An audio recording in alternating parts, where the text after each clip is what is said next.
Je m'appelle Léo et j'ai toujours été fasciné par le monde obscur de la technologie. À seulement 22 ans, j'avais déjà acquis une réputation de hacker talentueux. Ce n'était pas seulement un passe-temps pour moi, c'était une obsession, une manière de prouver mon intelligence et de repousser les limites.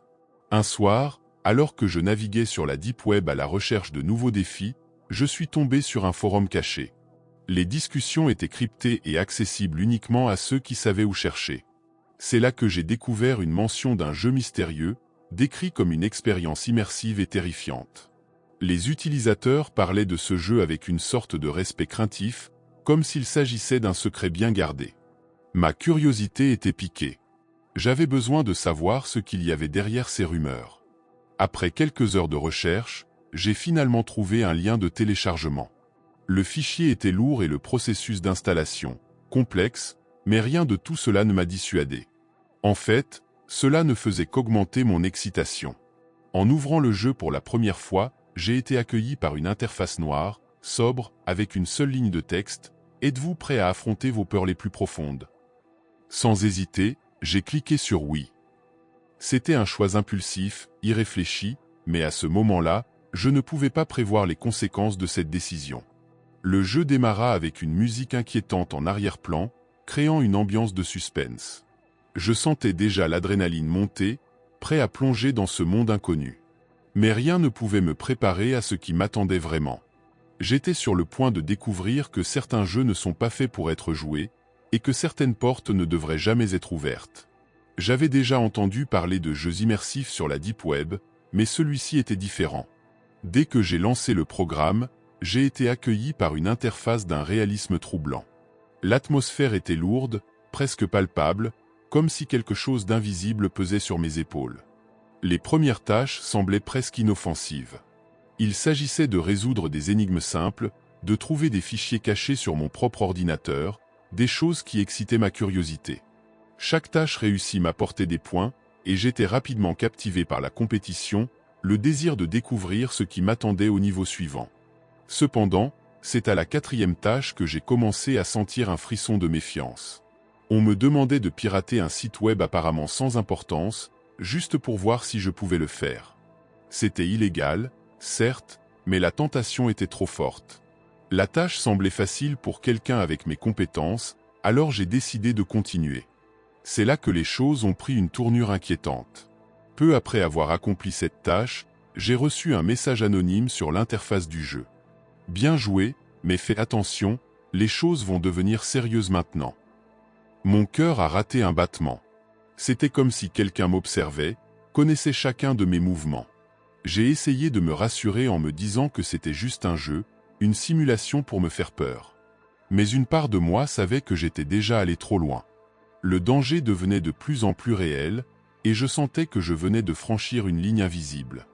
Le jeu était sur le point de prendre une toute autre dimension, et il était trop tard pour reculer. Au début, les tâches étaient simplement illégales mais relativement inoffensives. Je devais pirater des systèmes de sécurité obsolètes, voler des données apparemment sans valeur. Mais rapidement, les missions ont commencé à devenir de plus en plus risquées. Un jour, on m'a demandé de pénétrer dans le réseau d'une petite entreprise. La sécurité était bien plus renforcée que ce à quoi je m'attendais. Après des heures de travail acharné, j'ai finalement réussi à contourner les défenses et à accéder aux fichiers sensibles. C'était grisant, mais une sensation étrange me traversait. Je sentais que quelqu'un ou quelque chose m'observait. Puis, les menaces ont commencé. Des messages anonymes apparaissaient sur mon écran. « Nous savons qui tu es. Tu ne peux plus faire marche arrière. » Chaque nouveau message faisait monter la pression et la peur en moi. Ensuite, c'était ma famille. Un soir, j'ai reçu un email contenant des photos de mes parents, prises à leur insu. Une seule phrase accompagnait ces images, « Obéis ou ils paieront le prix ». C'était une claque brutale à la réalité. Ce n'était plus un simple jeu. J'avais mis en danger non seulement ma propre vie, mais aussi celle de mes proches. Je voulais arrêter, déconnecter, tout effacer. Mais c'était trop tard. Le jeu avait pris le contrôle de ma vie. Chaque tâche devenait une épreuve de plus en plus cauchemardesque, une descente inéluctable dans un monde où la moralité n'existait plus. J'étais piégé dans une spirale infernale, incapable de voir une issue. Chaque clic de souris, Chaque ligne de code que j'écrivais me poussait un peu plus près de l'abîme. Le jeu avait révélé sa véritable nature, une machination diabolique orchestrée par une organisation criminelle sans scrupules. Et moi, j'étais leur marionnette, tirée de tous côtés par des fils invisibles, jouant un rôle dans une sinistre pièce de théâtre dont je ne pouvais pas m'échapper. Je ne pouvais plus ignorer les signes. Chaque nouvelle tâche était un pas de plus dans l'illégalité, un rappel constant que je m'enfonçais dans quelque chose de bien plus grand que moi. J'ai commencé à enquêter, à chercher des indices dans le code du jeu, dans les messages que je recevais. Ce que j'ai découvert m'a glacé le sang. Le jeu n'était pas simplement une série de défis lancés par des amateurs.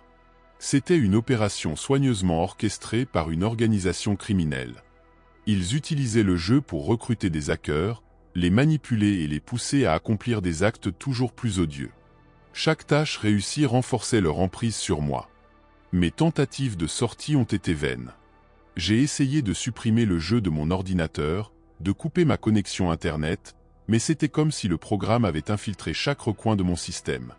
Chaque fois que je pensais avoir trouvé un moyen de m'échapper, une nouvelle barrière se dressait devant moi. Un soir, alors que je pensais enfin avoir désactivé le programme, mon écran s'est noirci. Une vidéo a commencé à jouer. C'était moi, filmé à mon insu, en train de travailler sur une des tâches.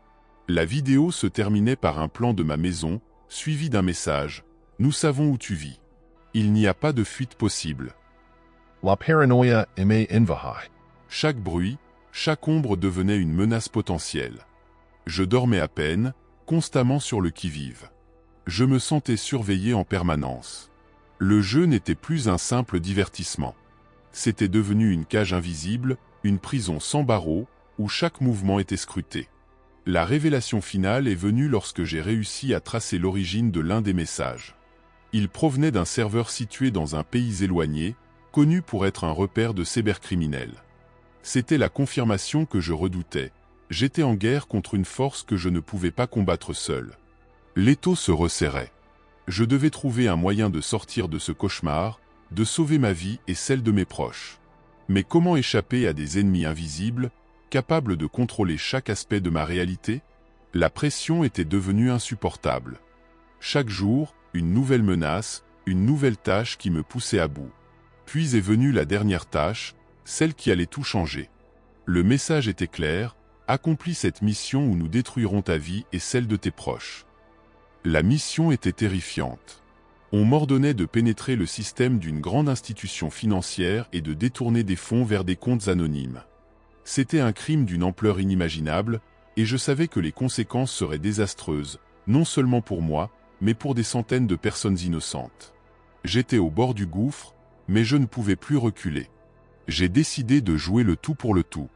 J'ai contacté un ancien ami, un hacker de génie qui avait réussi à se retirer de ce monde dangereux.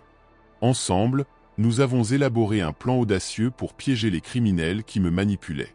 La nuit de la mission, mon cœur battait la chamade. J'ai commencé à exécuter les étapes du plan, suivant les instructions de mon ami à la lettre. Chaque seconde était une lutte contre la peur et le doute. Finalement, nous avons réussi à infiltrer le réseau de l'organisation criminelle, collectant des preuves de leurs activités illégales. Mais le temps jouait contre nous. Juste avant que nous puissions finaliser notre plan, un bruit sourd a retenti dans ma maison. Ils étaient là. Les criminels avaient découvert notre contre-attaque. Une course-poursuite s'est engagée, moi courant pour ma vie, eux déterminés à me réduire au silence. La confrontation finale a eu lieu dans une usine abandonnée. Les criminels pensaient m'avoir piégé, mais grâce à l'intervention de mon ami, nous avions une longueur d'avance. J'ai utilisé mes compétences pour les prendre à revers, exploitant leur propre technologie contre eux. Le moment culminant a été intense. Dans un ultime effort, j'ai déclenché une surcharge des systèmes de l'usine, créant un chaos suffisant pour nous permettre de nous échapper. Les preuves que nous avions collectées ont été transmises aux autorités, exposant l'organisation criminelle au grand jour. Mais même après cette victoire, une partie de moi restait sur ses gardes. Le jeu avait peut-être pris fin, mais les cicatrices psychologiques étaient profondes. Chaque nuit, je revivais les moments de terreur, chaque ombre me rappelait la menace constante. Le jeu ne s'arrêtait jamais vraiment, laissant une marque indélébile sur mon âme. Je m'appelle Laurent, et comme beaucoup de gens, j'ai une certaine fascination pour les recoins les plus sombres de l'Internet, aussi connus sous le nom de Deep Web. Tout a commencé par simple curiosité, une envie de voir au-delà de la surface polie et contrôlée de l'Internet que tout le monde utilise quotidiennement. Mais ce qui était au début un passe-temps innocent est rapidement devenu une obsession. Les mystères, les dangers et les secrets cachés dans ces profondeurs virtuelles m'attiraient comme un aimant. Ce soir-là, je me sentais particulièrement ennuyé. Je me suis donc installé devant mon ordinateur, les lumières tamisées, prêt à plonger encore une fois dans l'inconnu. Après quelques minutes de navigation à travers des forums et des liens obscurs, je suis tombé sur un lien intrigant. Transmission en direct, regardez à vos risques et périls. Mon cœur a battu un peu plus vite. C'était exactement le genre de contenu que je recherchais. J'ai cliqué sur le lien, et la vidéo s'est ouverte. Au début, l'écran était noir. Je pouvais entendre des bruits de fond indistincts, peut-être des pas, ou des objets qu'on déplaçait. Puis, lentement, l'image a commencé à apparaître. C'était une pièce sombre, faiblement éclairée par une seule ampoule qui pendait du plafond. Rien de bien extraordinaire, mais suffisamment étrange pour piquer ma curiosité. Je me suis calé plus confortablement dans ma chaise, prêt à voir jusqu'où cette transmission me mènerait. Les premières minutes de la transmission étaient étranges, mais pas particulièrement alarmantes. La caméra semblait statique, fixée sur un coin de la pièce sombre. On pouvait voir des meubles recouverts de drap blanc, comme si la maison était abandonnée depuis longtemps. De temps en temps, une ombre passait devant la caméra, mais elle était trop rapide pour que je puisse discerner quoi que ce soit clairement.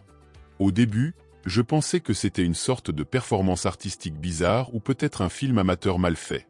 L'idée que ce soit réel ne m'a même pas traversé l'esprit. J'ai regardé attentivement, essayant de comprendre le but de cette mise en scène.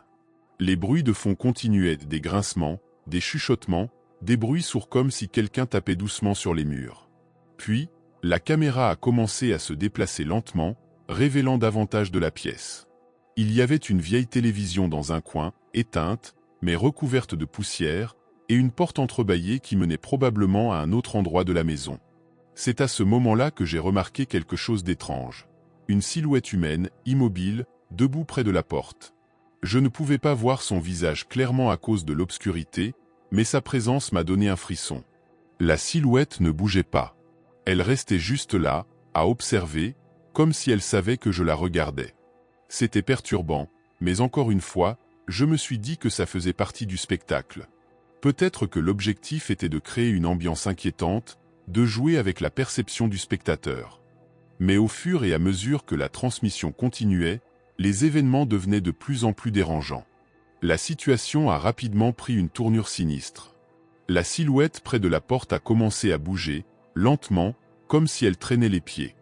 Elle a disparu de ma vue, se fondant dans l'obscurité de l'autre pièce.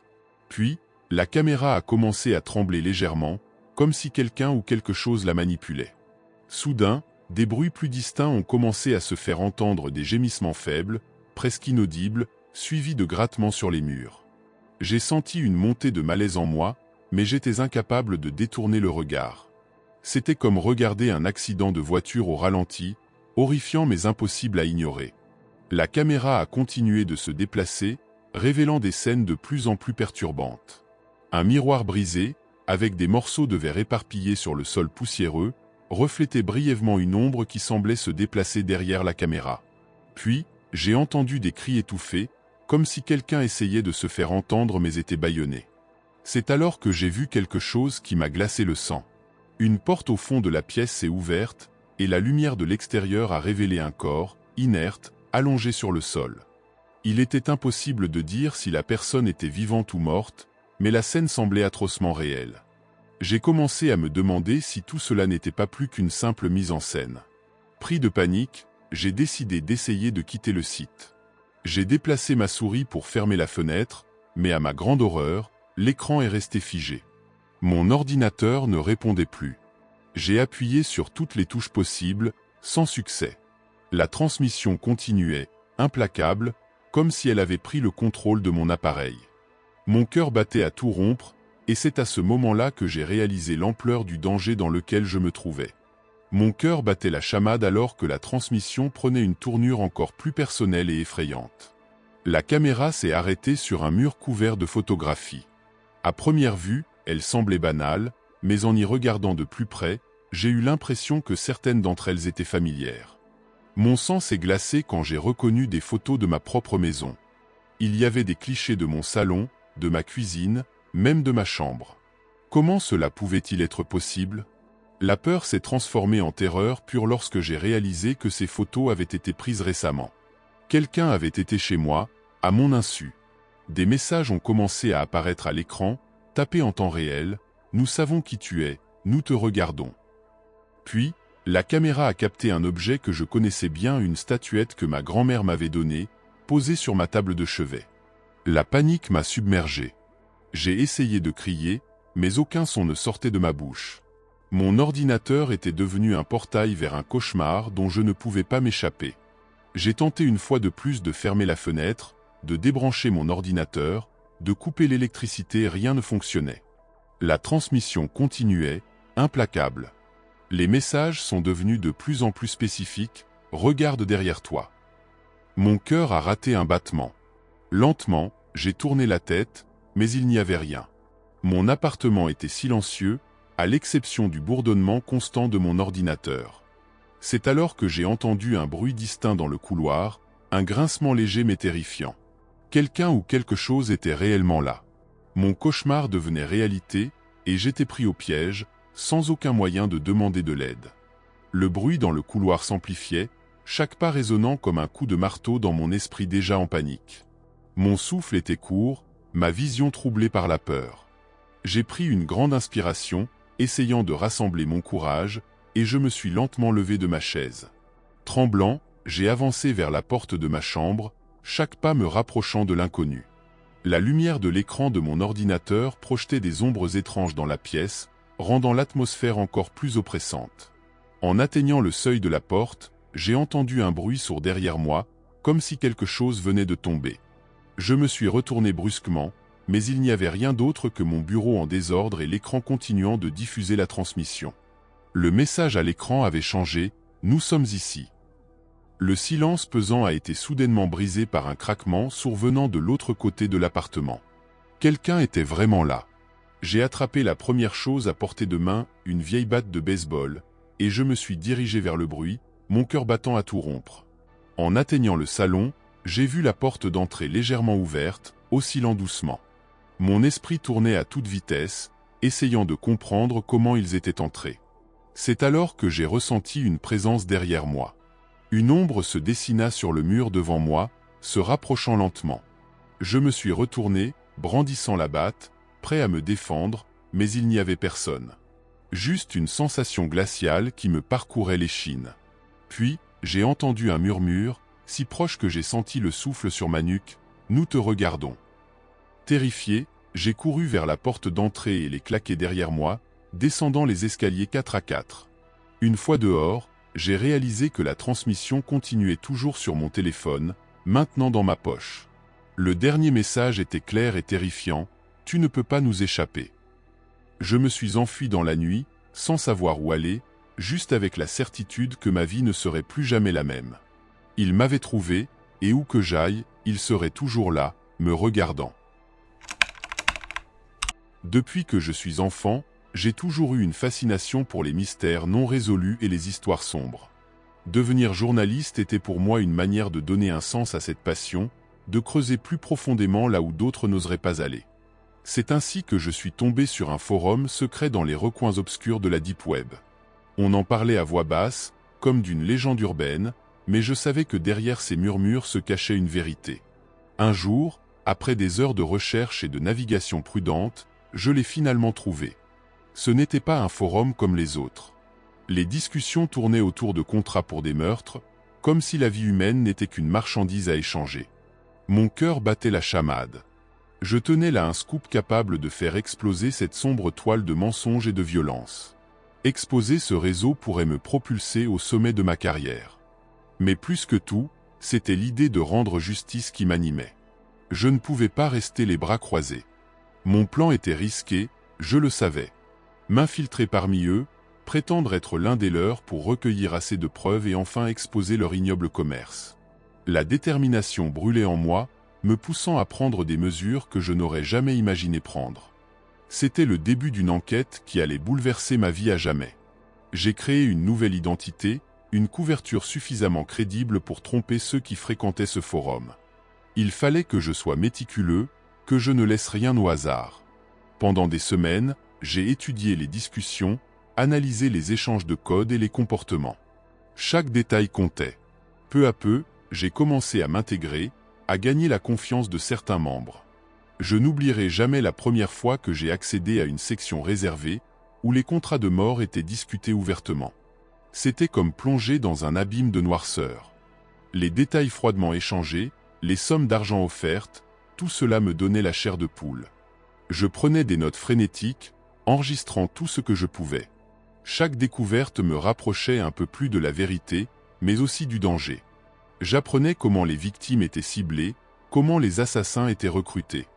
Il y avait une froideur clinique dans leur méthode, une absence totale de remords.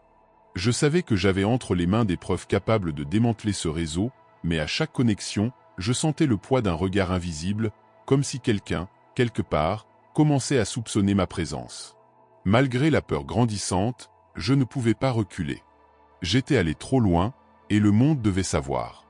Chaque nuit, je m'enfonçais plus profondément dans cet univers sinistre, conscient que le moindre faux pas pourrait être mon dernier. Les premiers signes que quelque chose n'allait pas sont apparus de manière subtile. J'ai remarqué que ma connexion Internet ralentissait étrangement lorsque j'accédais au forum. Puis, il y a eu ces messages anonymes qui apparaissaient dans ma boîte de réception, me rappelant que la curiosité peut être mortelle. Au début, j'ai pensé que c'était une coïncidence, une simple tentative d'intimidation de la part de quelqu'un qui se méfiait de moi. Mais au fond, je savais que c'était plus sérieux. J'ai commencé à sentir une présence, comme si quelqu'un me suivait. Dans la rue, en rentrant chez moi tard le soir, il y avait toujours cette ombre qui semblait se fondre dans les ténèbres. Ma paranoïa grandissait, et avec elle, la certitude que j'étais devenu une cible. Je m'étais trop impliqué, et maintenant, ils savaient que j'étais là. Chaque jour devenait une épreuve. Les bruits dans ma maison, que j'avais toujours attribués à des causes naturelles, prenaient maintenant un sens sinistre. J'ai renforcé la sécurité de mon appartement, mais cela n'apaisait guère mon esprit. Je savais que la moindre erreur pourrait révéler ma véritable identité et me condamner. Malgré tout, je continuais mon enquête, déterminé à exposer la vérité. Mais à chaque nouvelle découverte, la peur s'intensifiait. Ils étaient plus proches que jamais, et je savais que le temps jouait contre moi. Il fallait que je trouve un moyen de m'échapper avant qu'il ne soit trop tard. La situation devenait insupportable. Chaque pas dans la rue était une lutte contre la panique qui montait en moi. J'avais l'impression que chaque visage dans la foule cachait un tueur en embuscade. Les menaces se faisaient plus directes, les messages plus explicites. Je devais agir vite. J'ai décidé de me cacher, de quitter temporairement mon appartement. J'ai trouvé refuge chez un ami de confiance, loin de tout ce que je connaissais. Là, je me suis concentré sur la compilation de toutes les preuves recueillies, rassemblant les informations dans un dossier que je pourrais transmettre aux autorités. Mais même dans ce refuge, je n'étais pas en sécurité. Une nuit, alors que je travaillais tard, j'ai entendu un bruit sourd à l'extérieur. En regardant par la fenêtre, j'ai aperçu une silhouette se glisser dans l'ombre. Le temps était venu de fuir. Avec mon cœur battant la chamade, j'ai rassemblé tout ce que je pouvais et j'ai quitté la maison. Je devais rester mobile, changer de lieu chaque nuit, me fondre dans l'obscurité. Chaque jour, j'envoyais anonymement des morceaux de preuves à un journaliste de confiance, espérant qu'il pourrait aider à les rendre publics si je venais à disparaître. La chasse était lancée, mais je refusais d'abandonner. Il me restait encore un espoir, une chance de m'en sortir vivant. Je devais juste rester en vie assez longtemps pour que la vérité éclate enfin. Finalement, après des jours de cavale, j'ai réussi à prendre contact avec les autorités. En personne, et avec toutes les précautions possibles, j'ai remis mes preuves à un inspecteur de confiance. L'expression sur son visage, mélange de choc et de détermination, m'a donné un rare moment de répit. Il m'a promis que tout serait fait pour démanteler ce réseau, mais il savait aussi que je restais en danger. Je me suis retrouvé placé sous protection, déplacé de lieu en lieu pour assurer ma sécurité. Les nouvelles ont fini par éclater, révélant l'horrible vérité au monde. Le réseau de tueurs à gages avait été exposé, et plusieurs arrestations avaient eu lieu. Mais même avec ces victoires, je ne pouvais pas me débarrasser de cette sensation persistante d'être surveillé. La peur ne m'a jamais quitté. Chaque ombre, chaque bruit inattendu, me ramène à cette angoisse viscérale de la fuite. Mon sacrifice a permis de sauver des vies, mais j'ai aussi perdu une partie de moi-même dans ce processus. Mon rêve de journalisme est devenu un cauchemar dont je ne peux pas me réveiller. Je vis désormais avec un mélange de soulagement et de vigilance constante, sachant que, bien que j'ai échappé au pire, je resterai à jamais marqué par cette expérience. C'est le prix à payer pour avoir cherché la vérité dans les coins les plus sombres de la société. Depuis longtemps, mes amis et moi étions fascinés par l'inconnu, ce qui se cache dans les recoins les plus sombres de l'Internet. L'idée d'explorer la Deep Web nous titillait, comme un secret interdit attendant d'être découvert. C'était une soirée comme les autres, dans notre appartement commun, quand nous avons finalement décidé de franchir le pas. Je me souviens encore de ce mélange d'excitation et de nervosité qui nous envahissait tous. Paul, le plus audacieux du groupe, fut le premier à parler. Et si ce soir, on y allait vraiment ? Sa question resta en suspens quelques secondes, puis un à un, nous avons acquiescé. Il y avait Paul, donc, mais aussi Marie, avec son regard scrutateur, et Thomas, toujours sceptique mais jamais le dernier à refuser une aventure. Nous avions entendu parler de ces forums secrets, ces lieux virtuels où les lois ordinaires semblaient ne pas s'appliquer. L'idée même d'y accéder nous faisait frémir d'excitation. Après avoir pris toutes les précautions possibles, VPN, mode incognito, et autres astuces que nous avions glanées sur le net, nous avons plongé.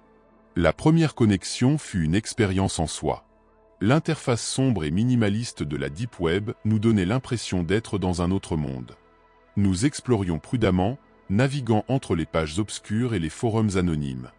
Il y avait une tension palpable dans l'air, comme si quelque chose ou quelqu'un nous observait. C'est alors que nous sommes tombés sur un forum particulièrement intrigant, dédié aux rituels occultes et à la magie noire.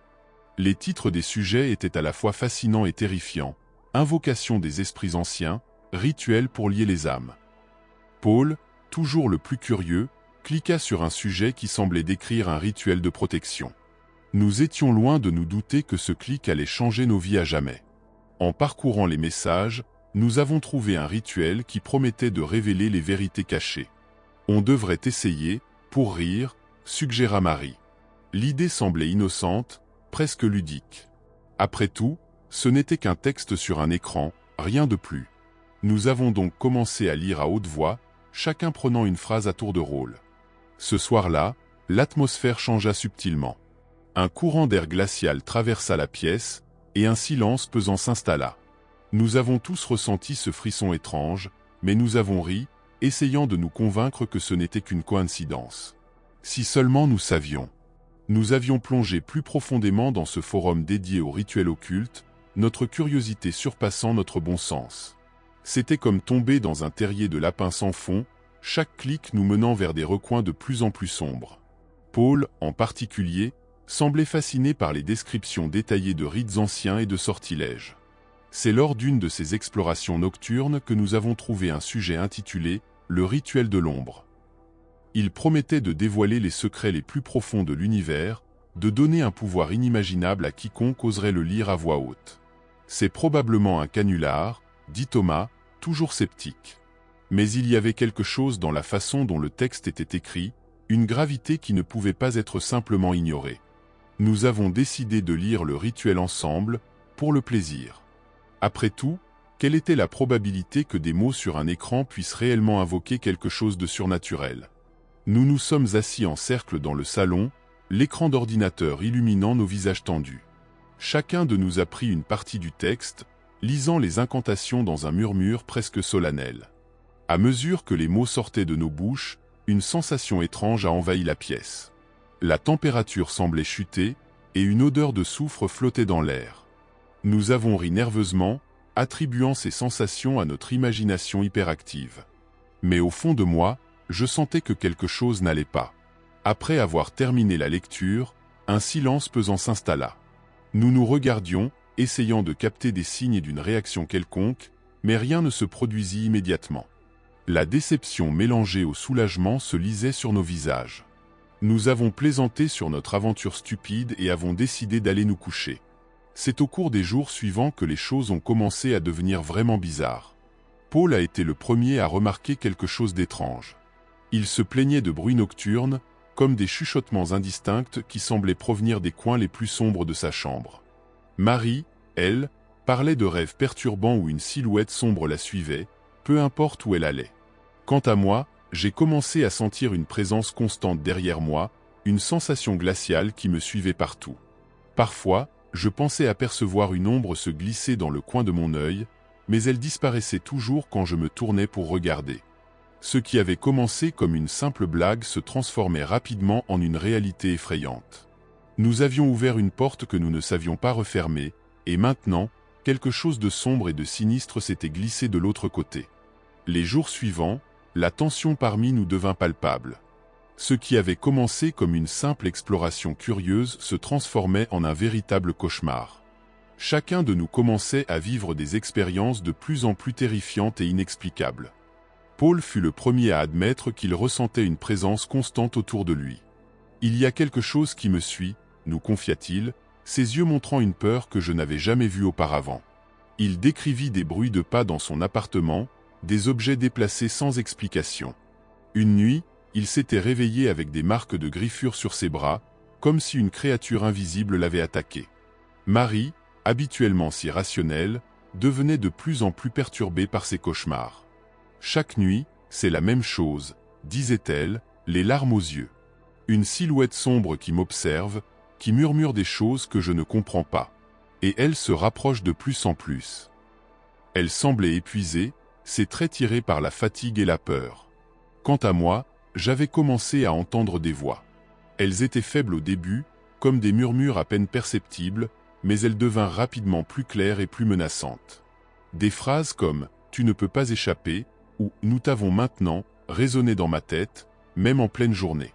Chaque soir, la sensation de froid et cette présence oppressante derrière moi se faisaient plus intenses.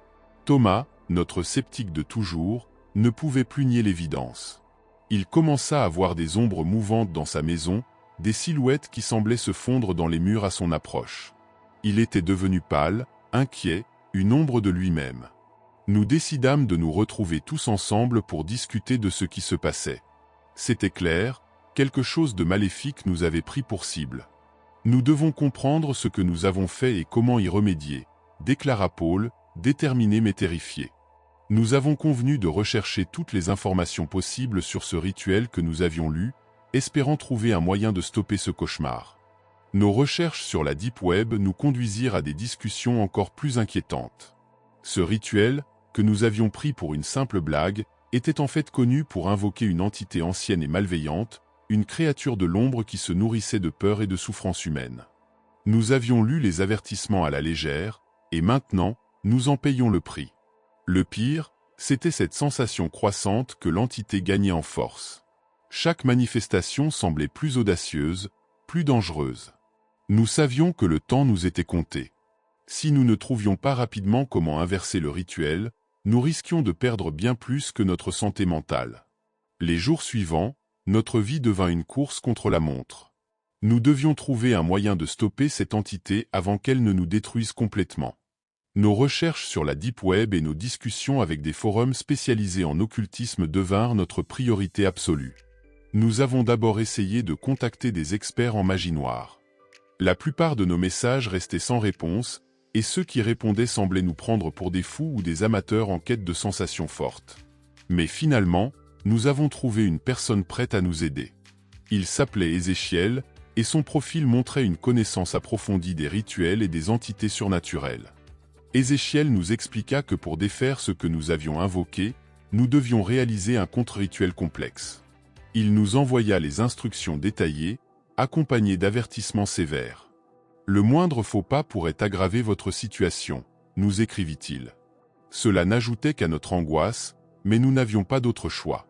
Nous avons rassemblé les ingrédients nécessaires, ce qui ne fut pas une tâche facile. Certains objets étaient rares et difficiles à trouver. Pendant ce temps, les manifestations de l'entité se faisaient plus intenses et plus violentes. Les chuchotements devenaient des cris, les ombres semblaient nous suivre même à l'extérieur, et les attaques physiques se multipliaient. Chaque nuit, nous nous endormions avec la peur de ne jamais nous réveiller. Le soir venu, nous nous sommes réunis chez Paul pour exécuter le contre-rituel. La tension dans la pièce était palpable. Nous avons disposé les bougies, tracé les symboles sur le sol et préparé les incantations. Chacun de nous devait participer, récitant des phrases spécifiques à des moments précis. Nos mains tremblaient et nos voix vacillaient, mais nous avons persévéré. Dès que nous avons commencé, l'atmosphère changea. La pièce devint glaciale, et les flammes des bougies vacillèrent dangereusement. Nous ressentions une présence oppressive, comme si l'entité essayait de nous arrêter. Les chuchotements dans nos oreilles devinrent des hurlements, des mots incompréhensibles mais pleins de haine et de malice. Marie fut la première à faiblir, ses jambes cédant sous elle. Nous avons dû la soutenir pour qu'elle continue à réciter sa partie. La douleur et la peur étaient écrites sur son visage, mais elle ne s'arrêta pas. Thomas et Paul n'étaient pas en meilleur état, leurs visages pâles et leurs yeux écarquillés par la terreur. Quant à moi, je sentais une pression sur ma poitrine, comme si l'entité essayait de m'étouffer. Nous avons terminé le contre-rituel dans un dernier effort désespéré. Les bougies s'éteignirent soudainement, nous plongeant dans une obscurité totale. Le silence qui suivit fut assourdissant, interrompu seulement par notre respiration haletante. Nous avons attendu, tendu, cherchant le moindre signe que le rituel avait fonctionné. Pendant un moment, rien ne se passa. Puis, lentement, l'atmosphère dans la pièce sembla se détendre. La sensation de froid et de malveillance se dissipa, et nous avons commencé à croire que nous avions réussi. Mais une petite voix au fond de mon esprit restait sceptique, se demandant si nous étions vraiment en sécurité ou si ce n'était qu'une accalmie temporaire avant la tempête. Nous étions à bout de force, épuisés physiquement et mentalement, mais l'atmosphère semblait s'être apaisée. Nous osions à peine croire que nous avions peut-être réussi à bannir l'entité. Cependant, une part de nous restait sur ses gardes, consciente que tout pouvait encore basculer. Le silence de la nuit était presque assourdissant après des jours de terreur incessante. Nous sommes restés ensemble, incapables de nous séparer, chacun cherchant un réconfort dans la présence des autres. Malgré la fatigue, aucun de nous ne parvenait à dormir. Nous redoutions que le moindre bruit soit le signe d'un retour de l'entité. Les premières lueurs de l'aube apportèrent un léger soulagement. Nous commencions à espérer que le pire était passé. Paul suggéra que nous fassions un nettoyage de la maison pour effacer les traces des rituels et nous aider à tourner la page. En travaillant ensemble, nous avons tenté de reprendre une certaine normalité, même si l'ombre des événements récents planait encore lourdement sur nous. Alors que nous rangions les derniers objets, un frisson glacé parcourut mon dos. Je levai les yeux et vis une silhouette sombre se former dans le coin de la pièce. Mon cœur s'arrêta. Non, Murmurai-je, à peine capable de croire ce que je voyais. Les autres se tournèrent vers moi, leurs visages se figeant dans une expression de terreur pure. La silhouette grandissait, prenant une forme plus définie. C'était l'entité, plus puissante et plus menaçante que jamais. Le contre-rituel avait échoué, ou pire, l'avait renforcé. Elle se dirigea vers nous, et nous pouvions sentir sa haine et son désir de nous dévorer. Dans un dernier acte de désespoir, Paul se souvint d'une ligne que nous avions négligée, une phrase obscure mentionnée par Ézéchiel. « Il faut un sacrifice », murmura-t-il, ses yeux brillant d'une lueur de compréhension et de résignation. Avant que nous puissions réagir, il saisit une dague rituelle et se précipita vers l'entité. « Non, Paul !» cria Marie, mais il était trop tard. Paul prononça les mots manquants du rituel et avec une détermination inébranlable, se planta la dague dans le cœur. L'entité poussa un cri déchirant, une clameur qui résonna dans toute la maison. La silhouette se mit à vaciller, puis se dissipa lentement, emportant avec elle la vie de notre ami. Le silence retomba, mais cette fois, il était définitif. Nous nous précipitâmes vers Paul, mais il était déjà trop tard. Son sacrifice nous avait sauvés, mais à quel prix? La douleur de sa perte était écrasante, un rappel constant de notre imprudence et de notre curiosité morbide. Avec le temps, nous avons tenté de reprendre nos vies. Mais l'ombre de cet événement nous suivait toujours, un rappel persistant des horreurs que nous avions réveillées. Paul avait donné sa vie pour nous libérer, et nous devions vivre avec ce poids sur nos consciences. La Deep Web, avec ses mystères et ses dangers, ne serait plus jamais une simple curiosité pour nous. Nous avions appris à quel point l'inconnu pouvait être mortel. Si vous avez regardé jusqu'ici, n'oubliez pas de vous abonner à la chaîne maintenant et d'activer les notifications pour recevoir de nouvelles histoires. Merci pour votre attention et regardez cette vidéo qui est à l'écran.